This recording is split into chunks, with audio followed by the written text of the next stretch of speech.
Iran, unfortunately, has a history of popular street upheavals because there is no other methodology within its system to ensure the change that periodically the people demand.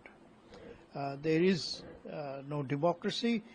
In fact, the last chance that Iran had for democracy in the modern era was lost between 1950 and 1953.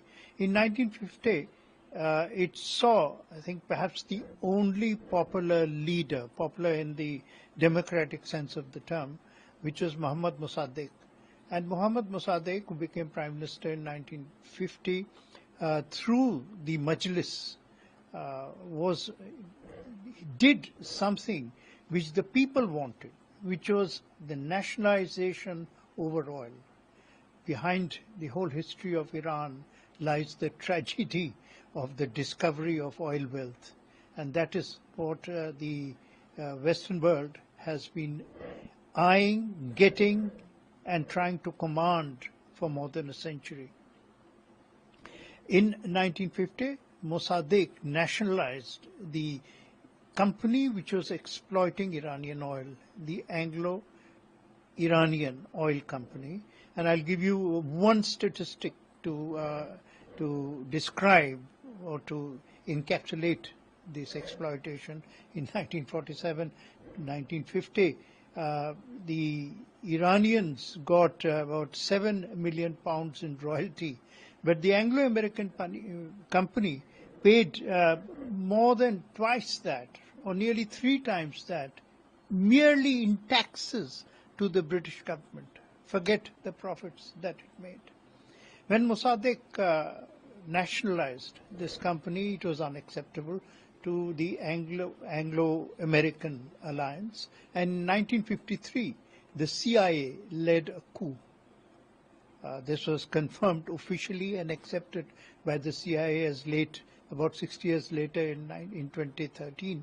But this coup was called Operation Ajax. And then the Shah of Iran, who had been forced to flee, was restored to power.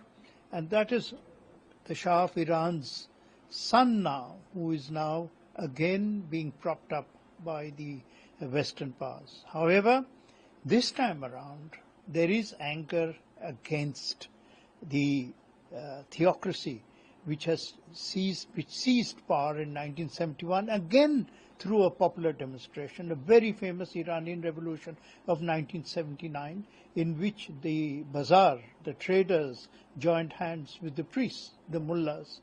And for a brief while, in 1980, the world thought that Iran might see the return of liberal democracy because the first prime minister was I think, Mossadegh.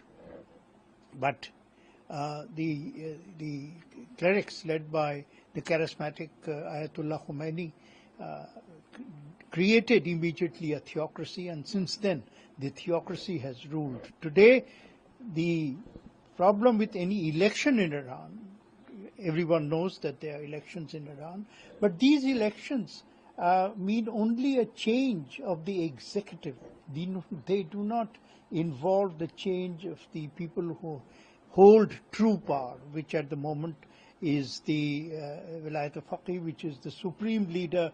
The term describes itself, Ayatollah Khamenei. And I think the anger is against this mullah government, the mullahs who are in power. As the slogan says, we want the mullahs to go. And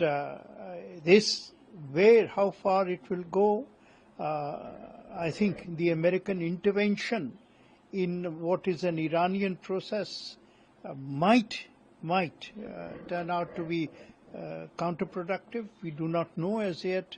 But one thing is definite, that the anger of the people is genuine, because the government has basically created a crisis of the economy. When prices of milk rise six times, when average inflation hits about 50%, 60%, then the people's anger emerges from the people's disillusionment. And no disillusionment is stronger than that